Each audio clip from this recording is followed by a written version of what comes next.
बिजली का कारखाना, भारतीय इंजीनियर और पाकिस्तान हुक्मरान, मुल्क दुश्मनी का ये कैसा गठजोड़ है और इसका असल मकसद क्या है? हुक्मरानों की भारत दोस्ती की हकीकत क्या है? इसका पर्दा आखिरकार चाक हो ही गया।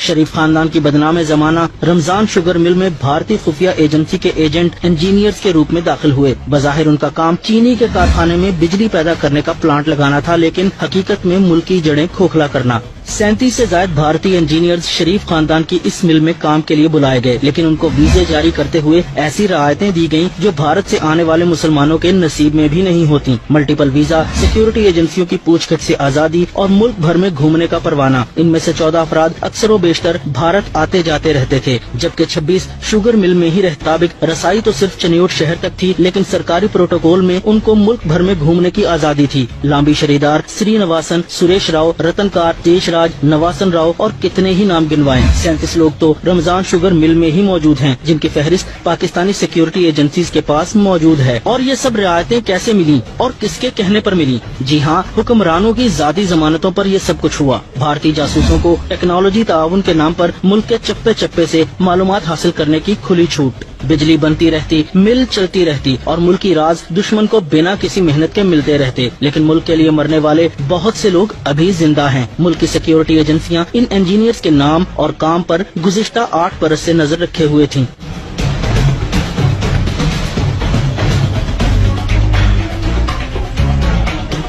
शरीफ फैमिली की एक और शुगर मिल से 2 भारतीय इंजीनियर धर लिए गए, जो बदनाम जमाना भारतीय खुफिया एजेंसी के लिए क्या काम कर रहे थे और कब से कर रहे थे, क्या क्या रहा है। कई सवाल पूछे जाएंगे और कई राजों से पर्दा उठेगा। 2 भारतीय एजेंट तो पकड़े गए, लेकिन अभी 35 और भी हैं जिनको शरीफ खानदान की खुसूसी हदायत पर सहूलतें भी मिली। रायतें उनका भी मुकद्दर बनी। एक बड़ी मिसाल एक ऐसे इंजीनियर की है जिसको शरीफ खानदान के दबाव पर 10 बरस का मल्टीपल वीजा